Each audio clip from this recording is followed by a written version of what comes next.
Ma õpin Tallinna Ülikoolis doktorantuuris. Oma eelmistel uurimustöödes olen ka uurinud baltisakslasi ja just Eesti Vabariigis 20. 30. Et minu jaoks on see teema üksjagu intrigeeriv, et kuidas sellisest nagu vanast maailmast siis täiesti uude muutunud ühiskonda, üsnagi traditsiooniliste väärtustega kogukond nagu üle tuli ja kuidas ta kohanes selles ühiskonnas. Ja nüüd ma jätkan ka oma doktoritöös, mis on baltisakslaste sotsiaalmajandusliku sellise toimetuleku teemal. Ja tänane loeng on selline üks väike aspekt selle minu uurimustöö teemas. Ma tegelikult tahaksin, et tänane loeng ei jääks niivõrd minu monoloogiks, vaid et see kujuneks pigem vestluseks. Et kui teil on mõned küsimused, siis segage kohe vahele. Või mõni teema, millest te tahaksite rohkem teada, siis räägime sellest pikemalt. Et Aljona jättis mulle täiesti vabad käed, et räägi millest tahad, eks ju. Aga võib-olla on midagi, mis teid isiklikult huvitab natuke rohkem. Ehk siis täna räägime baltisaksa naiste identiteetidest Eesti Vabariigis. Me räägime alguses natukene erinevatest kollektiivsetest identiteetidest ja kuidas need muutusid siis just nimelt sellest vanast ühiskonnast nüüd uude ühiskonda üle minnes. Ja kuidas ühel vähemusrahvusel on rahvusriigis mitmeid identiteete ja kuidas need kollektiivsed identiteedid omavahel teinekord vastuollu ja konflikti satuvad. Ja räägime erinevatest rollidest, mis võisid siis naisel olla ja mõned sellised nagu juhtumi analüüsid või mõned konkreetsed näited, et see jutt liiga ümmarguseks ja üldiseks ei jääks. Et kõigepealt siis veidikene teooriat, et Rein Ruutso on kirjutanud, et isiksuslik identiteet ehk see minasus on seotud inimese vajadusega stabiilsuse ja kuhugi kuuluvuse järgi ja sellise sotsiaalse kuuluvuse järgi. Ja see on seotud kindlate väärtuste, arusaamade, hoiakutega ja nende järgimisega. Ja inimese minasuses on kokku sobitatud siis tema isiklik selline unikaalsus ja tema mitmesugused sotsiaalsed kuuluvused. Ehk siis perekond, suguvõsa või rahvus või keel või kultuur või ka sugu ja nii edasi. Ehk siis ühelt poolt isiksuse personaalne identiteet iseloomustab teda ühelt poolt küll unikaalsena, aga teiselt poolt ka kuhugi kuuluvana. Ja oma identiteeti siis otsitakse läbi oma päritolu, läbi selle, kuhu antud ajahetkel kuulutakse ja kuhu siis nagu oma sellise tulevase kujunemise kaudu. Ja inimesel võib olla mitmeid kollektiivseid identiteete ja tavaliselt mitmeid kollektiivseid identiteete ja tavaliselt 3 neist on kõige domineerivamad või omavad teiste üle sellist domineerivat rolli, need on etniline, religioosne ja sotsiaalne. Ja siis räägiks lähemalt sellest rahvuslikust identiteedist ja selle tuumaks on etniline identiteet, mis ongi nagu rahvusliku identiteedi aluseks. Ja kord juba välja kujunenud rahvuslikku identiteeti on tegelikult väga raske välja juurida. Ja seda me näeme tegelikult ka ajaloos, kui kas või ka tänapäeval, eks ju, et kui mingisugune ala vallutatakse, okupeeritakse, et kuidas just nagu läbi terrori püütakse seda kollektiivset identiteeti nagu välja juurida. Ja kõigist nendest 3 kollektiivsest identiteeti, rahvuslik identiteet just see kõige vastupidavam. Aga samal ajal modernsetes dünaamilistes ühiskondades võib juhtuda ka, et on selline vabatahtlik kohanemisvõime, et assimileerumine või vabatahtlik ümberrahvastumine, eks ju, me rahvasuus nimetame seda siis kadakasaksluseks või pajuveneluseks, et see võib ka selline vabatahtlik olla. Aga tänapäeva riigid ja ühiskonnad on enamasti paljukultuurilised ja nende elanik iseloomustab identiteetide paljusus ehk siis mitmeidentiteedilisus. Ja rahvusriikides esineb siis poliitiliste, etniliste identiteetide sellised keerulisi kombinatsioone ja seal elavad vähemusrahvused, kellel ongi selline mitmene identiteet ja neil on ka selline, nad on ka nagu mitmes nagu lojaalsuse kandjad ja sealt tekivadki need konfliktid, et oled sa nagu riigi, millise riigi suhtes sa lojaalne oled, kas oma rahvusriigi suhtes, kus sa pärit oled, või selle suhtes, kus sa elad parasjagu. Ja ühesõnaga see kannabki, selline mitmeidentiteedilisus kannabki endas oma olemuselt juba sellist konflikti. Eriti nendele vähemusele, kes elavad väljaspool oma rahvusriiki. Aga jätame selle teooria ja vaatame korraks nüüd baltisakslasi konkreetselt. Ma olen hästi nagu, üsna üldiselt skitseerinud sellised võimalikud aspektid, kuidas nüüd sellest Vene keisririigist Eesti Vabariiki üleminekul mingisugused identiteedimuutused neis toimusid. No näiteks, eks ju, et kui seni olid nad Vene keisri alluvad, siis nüüd olid nad Eesti Vabariigi kodanikud. Neile oli või siiani on tegelikult hästi tugev see regionaalne identiteet, ehk see Balti identiteet, et nad tegid alati väga suurt vahet endal ja riigisakslastel. Seal on väga selge vahe. Aga ka Balti kubermangudes, eks ju, et kui varem olid Eesti maalased ja Liivi maalased, siis nüüd, kui riigipiirid muutusid, mis nendest Liivi maalastest siis sai, eks ju, et kas nad kaotasid oma identiteedi või. Aga loomulikult mõis, mis ei olnud ju, kui 19. aastal mõisad võõrandati ja mõisnikkond kaotas suures osas oma maavaldused, oma varad, aga nad kaotasid ka oma kodu, nad kaotasid ka oma selle mõisaga seotud identiteedi ja ka väga paljud teised, kes mõisas töötasid ja nad kolisid linnadesse, et nad said nagu selle linnalise identiteedi nagu endale siis osaks. Et 20. 30. olidki sakslased seal 80% ulatuses umbes olid linnaelanikud ja mitte enam maaelanikud. Ja siis jällegi, eks sakslased on kogu aeg olnud vähemusrahvus ka Vene keisririigis ja nii nad olid ka Eesti Vabariigis, aga kui nad varem olid selline domineeriv ülemkiht, siis nüüd nad olid lihtsalt mingisuguste eriõigustega vähemusrahvus, aga mitte midagi enamat, eks ju, täpselt samasugused õigused, nagu on venelastel ja juutidel olid või rootslastel. Et ja seisuslik, loomulikult me peame silmas pidama, et Balti sakslased olid väga heterogeenne kogukond. Et nende seas olid sotsiaalselt väga erineval ühiskondlikul kihil inimesi, eks ju. Et kõik ei olnud aadlikud või jõukad linnakodanikud ja literaadid, nende seas oli ka nii-öelda nagu väikesakslasi, ehk siis käsitöölisi, väikekaupmehi, lihtsamate tööde tegijad. Et kui nüüd aadelkonnast rääkida, siis nemad ju kaotasid Eesti Vabariigi põhiseadusega, tegelikult juba 17. aastal seisuse. See ei tähenda, et see tegelikult nagu päriselt kadus loomulikult, formaalselt kadus, seaduses kadus. Aga see tähendas seda, et perekond muutus nende jaoks märksa olulisemaks. Nad ei saanud ennast nagu otseselt seaduse silmis ennast läbi oma seisuse identifitseerida. Siis, eks ju, kutseala, et sa kuulud mingisuguse gildi või tsunfti, et need asendusid siis mingisuguste ametiühingute või kutsealaühingutega. Ja Luteri kirikul, eks ju, on alati olnud ka nende identiteedis oluline roll. Et 20. aastatel oli seaduse järgi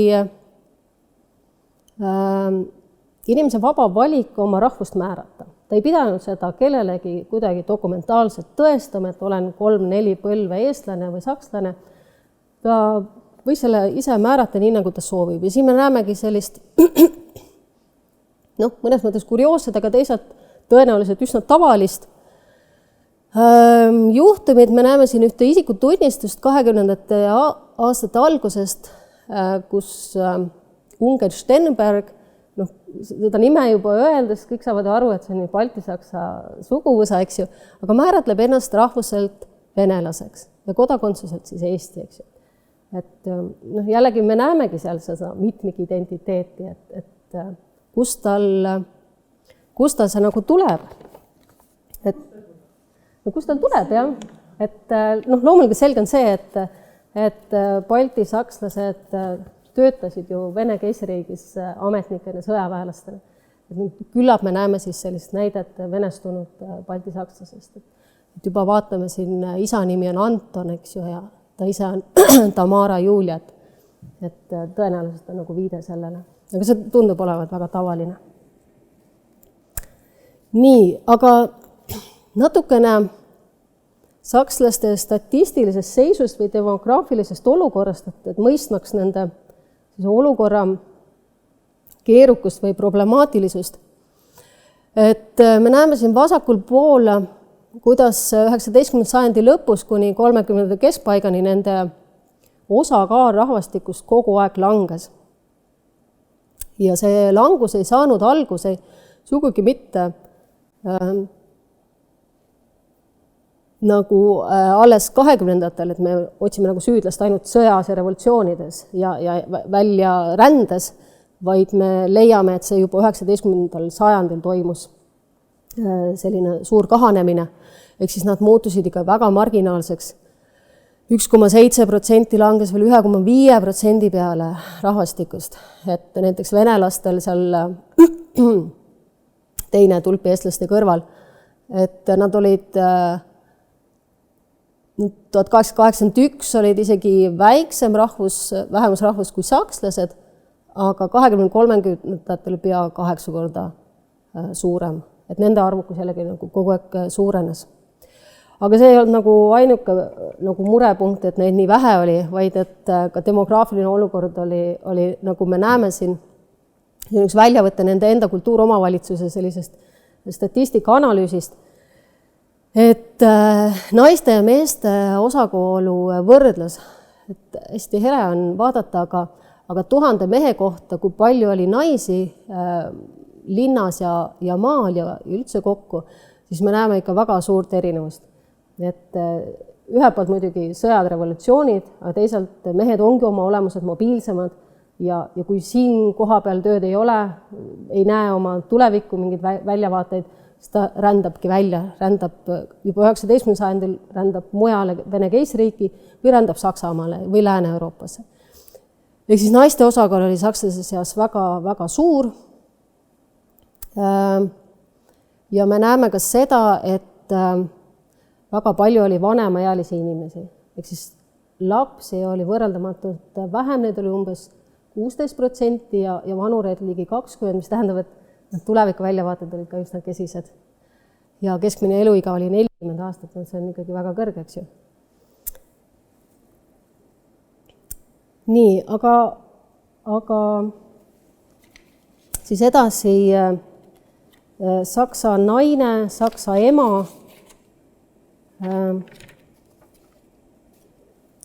Nagu öeldud, neil oli madal sündimus ja kõrge suremus. See kõrge suremus võib olla just nimelt seotud ka sellega, et nende vanemaealiste osakaal oli kõrgem. Ja neil oli võrreldes kõigi teiste rahvustega Eesti Vabariigis kõige madalam iive siis. Linnalikul eluviisil omaselt olid pered väiksed, seal 1-2 last peres. Maal oli tegelikult meeste ja naiste osakaal suhteliselt tasakaalus ja pered olid ka suuremad, seal olid saksa kolonistide pered, ehk talupered, seal ongi rohkem lapsi, aga olenemata tegelikult ka ühiskonna kihist, ka aadliperekond. Nii palju, kui mina olen andmeid vaadanud, on tegelikult suhteliselt lasterohked, seal 5 kuni 7, 8 last, et see ei ole tingimata seotud selle sotsiaalse kihiga. Ja siis oligi üleskutse, et sakslased kolige tagasi maale, et seal maa värske õhk mõjub teie demograafilisele olukorrale soodsalt. Aga ma loen nüüd ühe väljavõtte Camilla von Stackenbergi mälestustest. Ta oli üks aadlik perekond, kes sai jääda või otsustas jääda Eesti Vabariiki, mitte siit välja rännata. Tema mees võitles Balti pataljonis, mis tähendab, et ta võitles vabadussõjas Laidoneri alluvuses ja ta sai jätta ühe väikse jupi mõisamaad endale alles. Ja sellise nimetati jäänukmõisateks. Loomulikult nad kolisid siiski põhiliselt ikkagi linna ja nendest said ikkagi linnakodanikud, aga oma sellist mõisa elu said nad siis suviti oma jäänukmõisas siiski harrastada. Ja Camilla kirjeldab siin natukene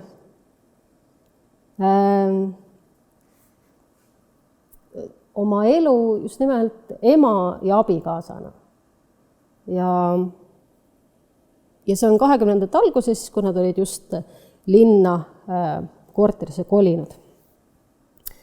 Loomulikult muutis perekonna elu meie eluviisi üsnagi oluliselt. Mul oli väga vähe tegemist. Kõik majapidamistööd tegid ära teenijad. Balti-Saksa majaproua pidas ju traditsiooniliselt esmajärjekorras oma kohuseks kasvatada teenijaid nõnda, et need teeksid oma tööd iseseisvalt ja kohusetundlikult. Ja seda tööd nii organiseerida, et majapidamine käiks tõrgeteta. Endal kätt külge panna oli kombeks ainult erijuhtudel. Näiteks siis, kui oli oodata külalisi, kui kevadel pakiti koide ees sisse villaseid ja karusnahkseid rõivaid või kui korteris võeti ette suur puhastus. Mina tegin igapäevaseid sisseosta, käisin lastega jalutamas, mängisin nendega, tegin igas majapidamises vajaminevaid õmblus- ja nõelumistöid. Ja natuke hiljem ta kirjeldab oma laste isa Rikko, kes, kuna mõisnik ei saanud enam oma vere ülal pidada sellesama mõisaga, siis nad reeglina leidsid linnas ametnikena või siis ise äri rajades tööd ja Rikko oligi tööl pangas ametnikuna. Rikkol oli tegemist oma pangatööga ja ta tundis üldse vähe huvi koduste asjade vastu, mis ta täielikult minu hooleks jättis. Kui ta väsinuna pangast koju jõudis, tahtis ta rahu saada ja mina pidin hoolitsema selle eest, et lapsed oleksid oma toas ning nende mänguasjad ei vedeleks elutoas. Marie, kes oli otsatult uhke oma linnu üle, nagu ta Sandrikit hüüdis, Marie on nende laste hoidja ja Sandrik on siis tema poeg, pani talle pahaks seda, et ta ei hooli sugugi beebist ja kui ta kord oli peaaegu väevõimuga suutnud panna Rikot poissi paariks minutiks sülle võtma, lausus ta üsna kibestunult, et märgib selle päeva kalendris punasega ära. Kahtlemata ei saa igale mehele olla antud saada armastavaks isaks, nagu seda oli mu enda isa. Aga mulle tegi siiski haiget, et minu poisid mängisid Rikko elus sootuks väiksemat osa, kui olin oodanud. Ühelt poolt tundub see olema selline tavapärane kõrgklassi rollijaatus, aga teisalt jällegi, nagu me näeme sellist kahetsust, siis oli ka teistsuguseid isaseid, nagu tema enda oma siis. No jah, aga mitte kõrgklassi naine ei veetnud aega köögis, eks ju, et see oli pigem sellise võib-olla talunaise ja töölisnaine või väikekodanlane, et kõrgklass, nagu sa nägid, et hoidjad ja koristajad. No jah, aga seal olid ka, eks ju, kõrgema ja madalama sotsiaalse kihiga, et kes sai endale mida lubada, eks ju. Et tema tänu sellele oma abikaasa heale pangateenistusele siis sai lubada endale natukene abijõudu ja jätkata oma sellist seisuslikku eluviisi. Nii, siin on jälle väga hele, aga ma tahan jälle näidata seda, et mitte kõik sakslased ei olnud aadlikud ja kõrgkodanlased, et siin mul on mõned saksa koolide abiturientide sellised küsitlusankeetide väljavõtted. Ma lähen liiga ette. Ja siin me näeme, nad peavad hindama oma pere sellist sotsiaalset olukorda või käekäiku.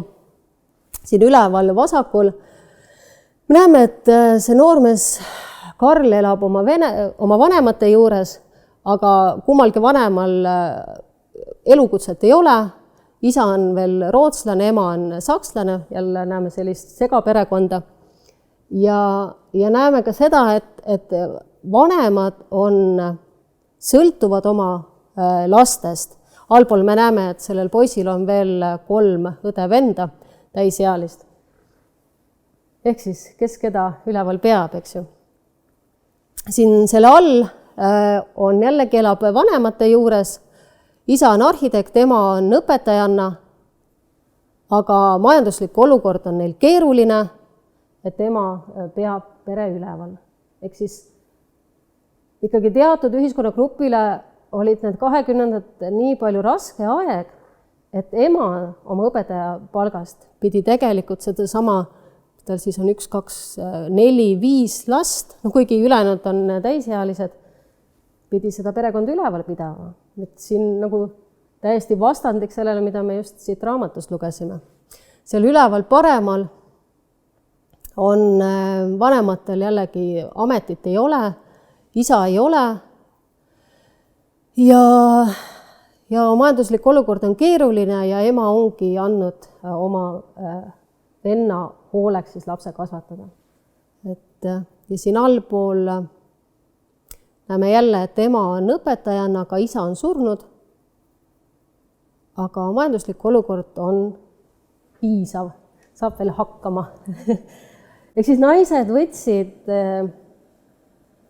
ikkagi selle pere ülalpidaja ja rolli, tahtsid või ei tahtnud, aga teatud perekondades nad pidid selle võtma. Nagu ma kirjeldasin seda meeste ja naiste osakaalu, siis me näeme, mis on tulemus. Kui sul ei ole saksa mehi, siis sa vaatad teiste meeste poole. Ja siin ongi need samad segapered. Et nad on oma saksakeelses ajalehes teinud ülevaate sellest, et kui paljud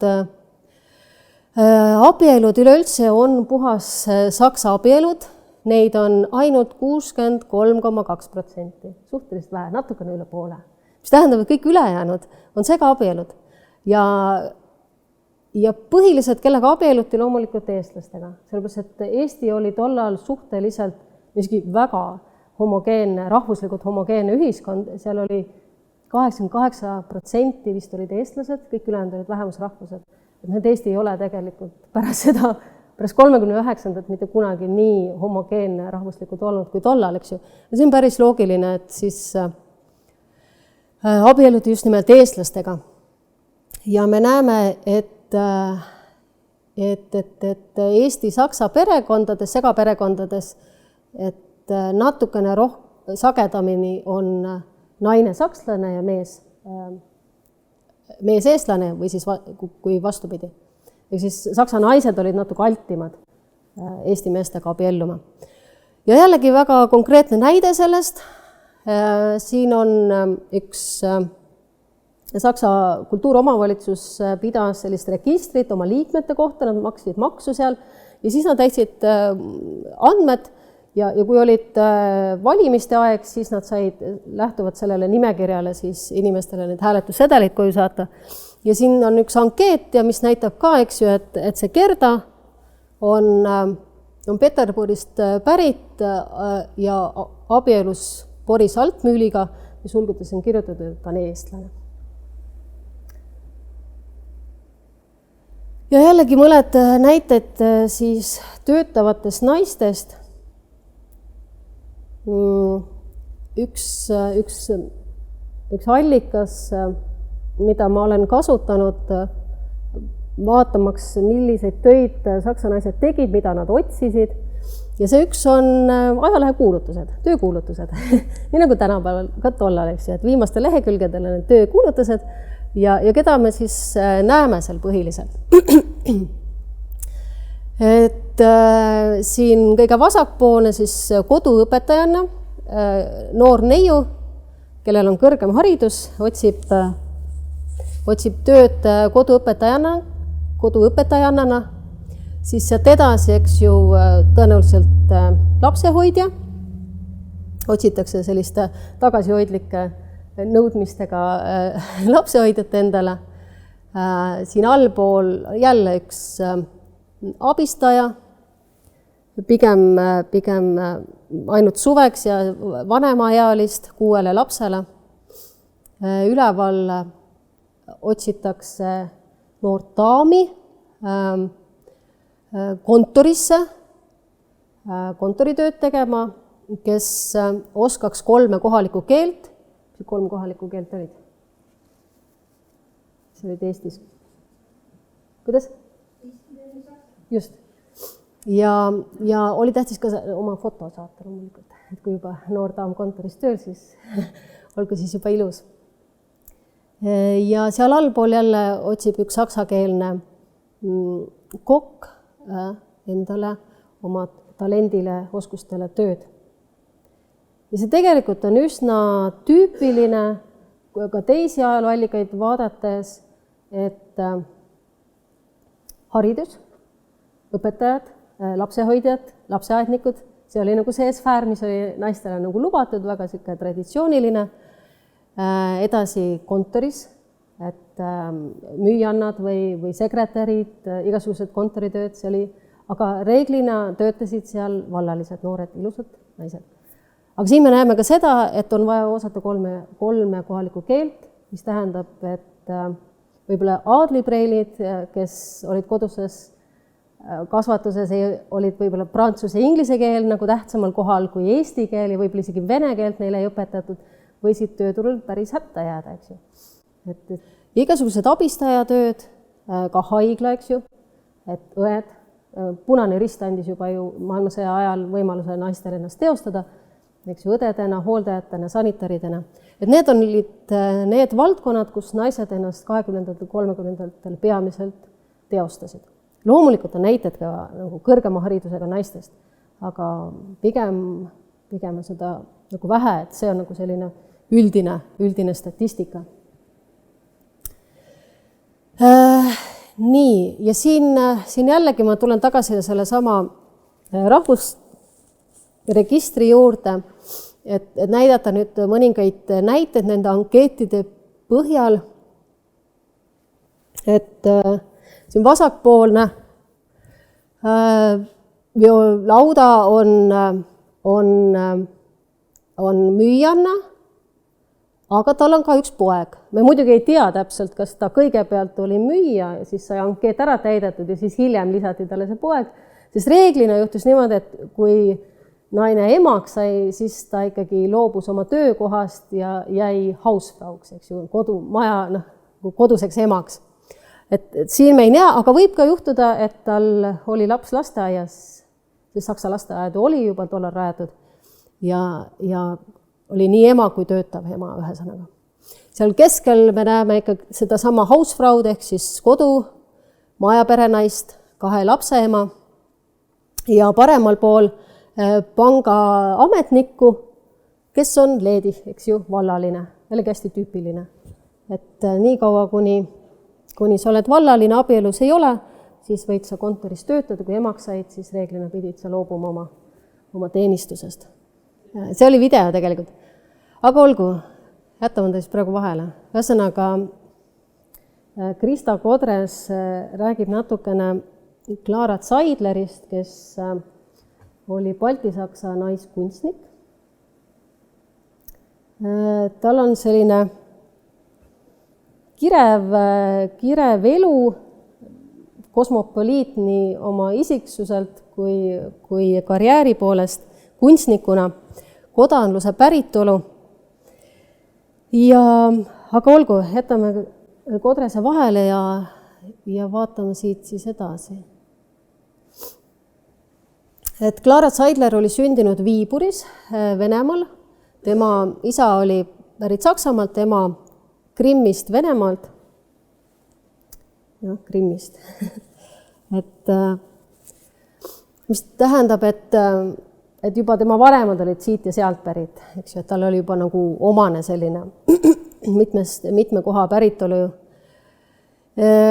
Kodanliku päritolu õppis Viiburis algkoolis ja hiljem Valgas. Valgas Saksa eragümnaasiumis oli tema isa direktor.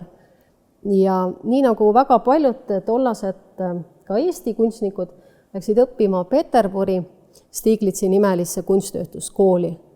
Kuna ta oli edukas õpilane, siis ta sai stipendiaadina ka Lääne-Euroopas ennast täiendada. Ja pärast õpingute lõppu ta töötas Peterburis erinevates kunstikoolides. Ja 1918 tuli ta tagasi Eestisse ja asus tööle Riigi kunsttööstuskooli, mille üks rajajatest ta ka oli. Ta oli seal mitme eriala õppejõud.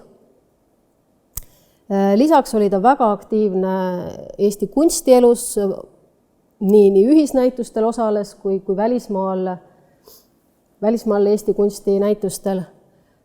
Kuulus mitmesse kunstiühingusse, mitte ainult Balti-Saksa, see oli oma tuumikult Balti-Saksa ühingud, vaid ka Eesti kunstiühingutesse. Ja seal paremal pildi peal me näemegi teda oma õppetöökojas koos oma tudengitega ja rahvuselt oli ta soomlane, Viiburist pärit, aga 28. aastal võttis ta endale Eesti kodakondsuse.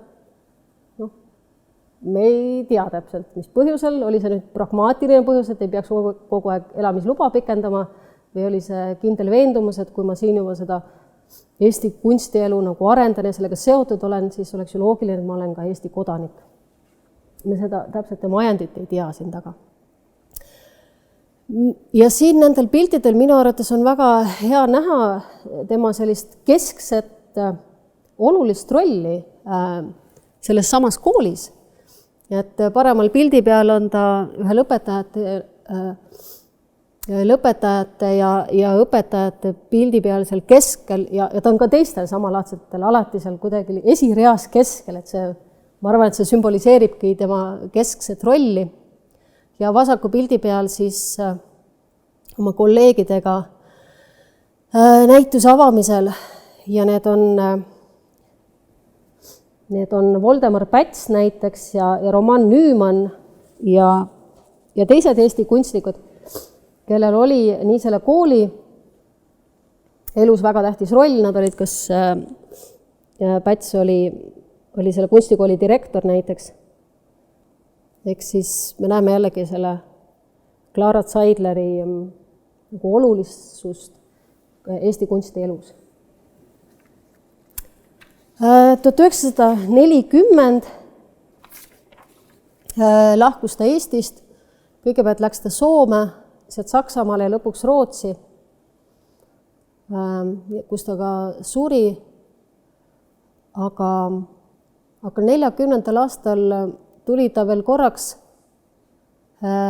Tallinnasse oma sünnipäeva pidama, millest see uudisleht ka kirjutab. Ehk siis ka pärast lahkumist jäädi teda nagu, tema roll nagu jätkus või säilis või tema sünnipäeva peeti oluliseks, et seda siin tähistada ka 40. Ma natukene võib-olla veidike kallutatult olen täna naiskunstnike poole peal veidike rohkem neid uurinud, aga võib-olla ka sellepärast, et kunst või kunstiringkondades mulle tundub selline erineva päritolu, erineva identiteediga inimeste integreerumine toimub kuidagi sujuvamalt. Ja siin me näeme Ants Laikmaa õpilasi ja nende seas ka kolme Balti-Saksa naiskunstniku Erna Brinkmanni, Lilli Valterit ja Erna Kreismanni. Kreismannist pärast natuke räägin, aga lihtsalt märkusena, et ta praegu on Kumu püsinäitusel on üks ajutine näitus temast, et kellel on asja sinna, siis kindlasti võiks minna vaatama. Ja Lilli Valter, kes on sealt paremalt siis teine all, oli näiteks üks nendest sakslastest, üks väga vähestest, kes umsiidlungi ega järelümber asumisega ei lahkunud Eestist, vaid jäi siia. Ja eks tema saatus muidu oli sellepärast ka traagiline. Bernhard Brinkmann tegelikult passi järgi von Brinkmann, aga ta loobus oma aadlitiitlist, mis jällegi näitab, et võib-olla see aadli identiteet ei olnud tema jaoks väga oluline. Pärast seda, kui ta oli Ants Laikmaa juures aastakümneid õppinud ja Eesti kunstiringkondades aktiivne olnud. Ja ta jäi sinna Laikmaa ateljeekooli 10 aastaks, tundis ennast ikkagi Eesti kunstnikuna eelkõige. Kuigi praegu kunstiajaloolased määratlevad teda baltisaksa kunstnikuna, aga see ongi nagu selline kuidagi nagu positsiooni või rolli küsimus, et kes millisest rollist nagu seda vaatab või ütleb. Aga ta lahkus siis 40. Saksamaale, aga külastas 66. Tallinnat, kui oli Ants Laikmaa sünni aastapäeva näitus. Nii, aga Brinkmann oli, isegi kui ta oma sellest aadli identiteedist loobus, siis sakslaseks jäi ta igal juhul, ta oli Saksa kultuuromavalitsuse liige. Siin on nüüd see ankeet temast siin vasakul. Ehk siis jällegi see rahvuslik identiteet oligi niivõrd oluline tema jaoks. Ja 60-ndatel siis oli Eesti ajakirjanduses oli veel mälestushüüe temale. Selline huvitav isiksus. Ja nüüd Kreismann, kes on Kumus praegu, oli kodanliku päritolu. Elas Pärnus ja töötas Pärnus seal. Ema oli pärit, nad olid kõik Riiast pärit ja siis kolisid Pärnusse.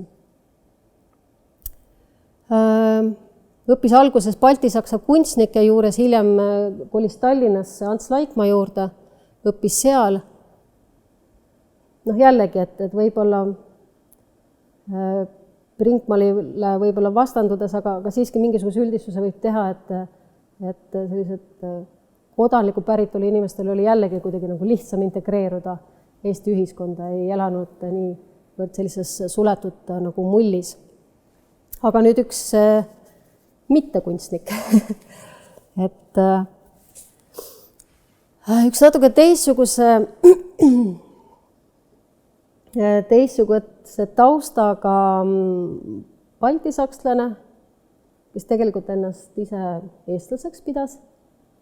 Aga Anita Heinrichsen, tema ema oli pärit Riiast, isa oli pärit Eestist ja kui ta õppis Peterburis ja kui nad 20. alguses optantidena Eestisse opteerusid, siis on huvitav jälgida, neil on üsna suur perekond, seal 5 last vist oli, et kuidas isa ja isa õde ennast, vaatan korraks, kas see on siin järgmisel lehel.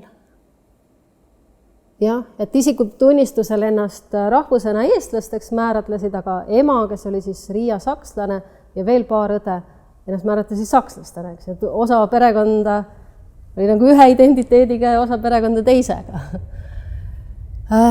Aga tuli siia tagasi, või tulid Eestisse ja õppis Tartu Ülikoolis meditsiini edasi. Eks seal mingisugune meditsiini vastu huvi oli vist perekonnas juba, sest on teada, et tema isa õde oli Punase Risti õde. Ta töötas Valgas naiste laste arstina, oli ka seal koolis õpetaja, tõenäoliselt midagi meditsiiniga seoses.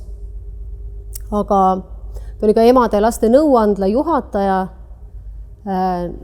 ja ta oli Valgas ka mitme naisseltsi liige, naiskodukaitse juhataja, sanitaarosakonna juhataja ja Valga naisseltsi ja Valga noorte naiste kristliku ühingu liige.